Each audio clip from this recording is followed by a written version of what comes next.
If a vendor touches patient data, trust is not enough. In healthcare, that relationship often needs a business associate agreement, or BAA. The name sounds legal, but the idea is simple. A BAA is the written agreement that says, if you handle protected health information for us, here is how you must protect it. Protected health information, or PHI, is patient information tied to care or payment. Think names, diagnoses, billing details, appointment data, or medical records. Once an outside company can access that information while doing work for you, HIPAA asks one key question. Are they acting on your behalf? If they are, they may be a business associate. A business associate is not just any vendor.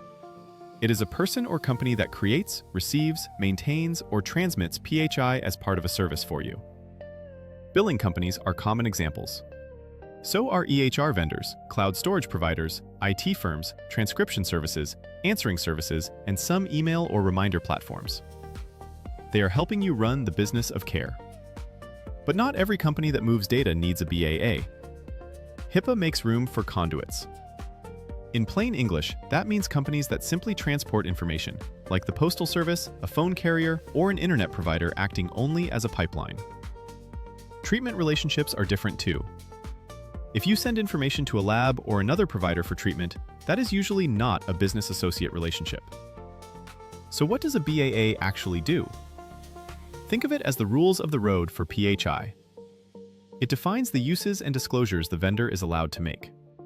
It requires safeguards, meaning administrative, physical, and technical protections. It says subcontractors must follow the same rules. It requires breach reporting. It also makes sure the vendor can support your HIPAA duties, like patient access, record amendments, and accounting of disclosures. And when the relationship ends, the PHI must be returned, destroyed, or protected if destruction is not feasible. Here is the part many people miss. A BAA is not magic.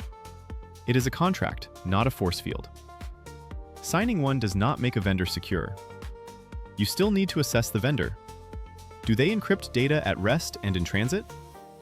Do they have security policies, staff training, risk assessments, and an incident response plan? If they use subcontractors, are those subcontractors bound to the same protections? Take a small therapy practice.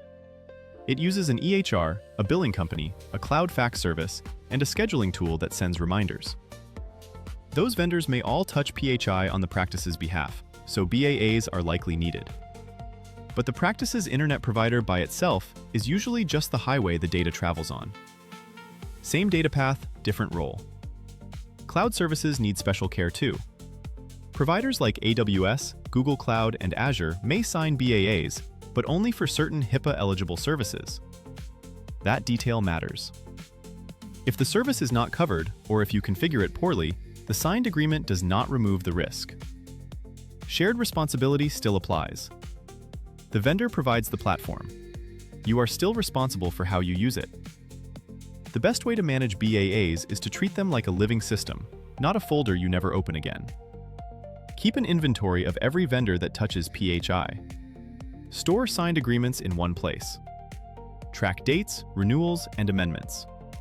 Review vendors regularly and watch for breaches, ownership changes, or new subcontractors.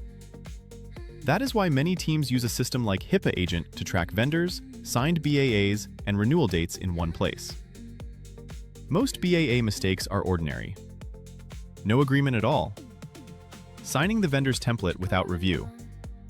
Forgetting about subcontractors. Failing to track expiration dates. Or trusting a compliance claim without asking for proof. So here's the takeaway.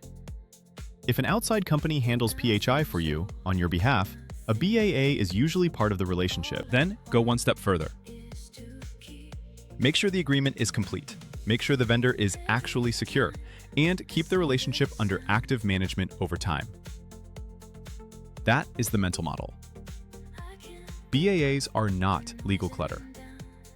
They are how responsibility becomes visible. Patient data can move, but responsibility has to move with it.